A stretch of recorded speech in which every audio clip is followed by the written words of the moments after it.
In a special report, all new this morning, News 3's Greg Loyd joining us live from inside the Feeding the Valley warehouse with the inside scoop. Good morning, Greg.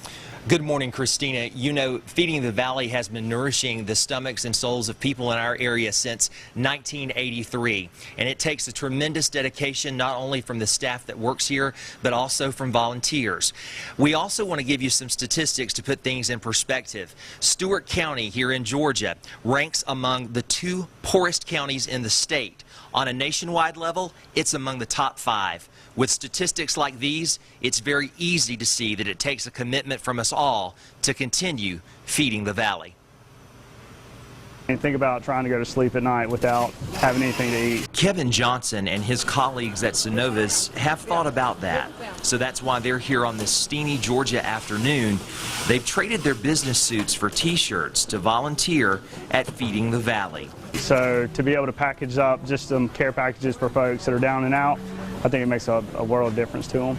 The people lucky enough to work at Feeding the Valley understand that feeling well. It's the love of giving to their community, of helping others, that drives their work. The biggest thing that touches your heart is when I go out to the kids' programs and I see small children, 5, 6, 7 years old, that are hungry. What may surprise many of you is the scope of the problem.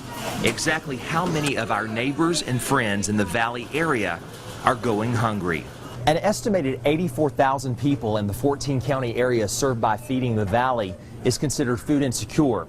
That means that they lack access to healthy, nutritious foods.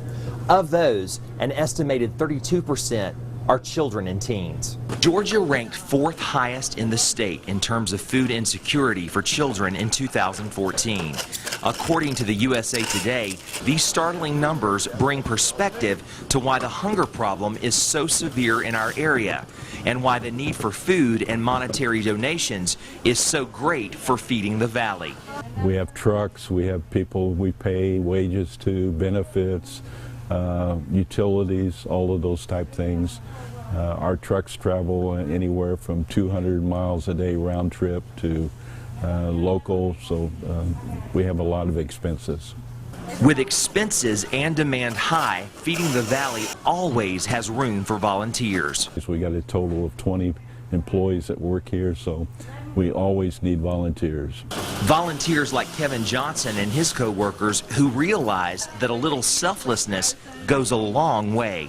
Volunteers in Columbus are the lifeblood of our community, and we're reaching hundreds of thousands of people with doing just one small good deed on an afternoon here in the Georgia heat. So we're excited to be here and just thankful for the opportunity. So too are the many people whose lives are so positively impacted by the good deeds of these volunteers.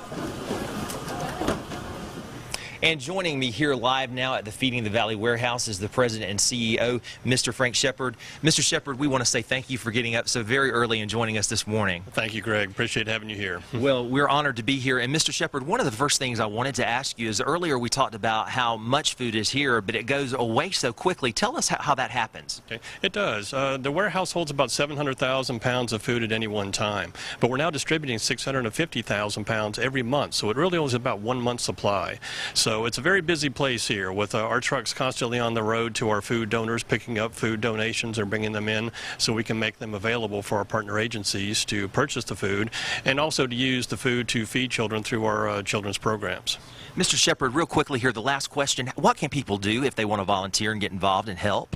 Well, we appreciate volunteers. Volunteers donate about 18,000 hours to us annually. That's the equivalent of 8 full-time employees. So then call our main number at 561-4755, extension 2, and we'll get them on the volunteer schedule. So we appreciate the opportunity to have them here and help us out. We appreciate you being here with us this morning, Mr. Shepard. And we want to remind all of you that today, beginning at 11:30 at the Bradley Park Drive Publix, we do have a food drive going on. We hope that you'll come out and join our Bob Jeswal, who will be there live at noon, 5 and 6. Please bring out your food donations. For now, live in Columbus, Greg Loyd, WRBL News 3.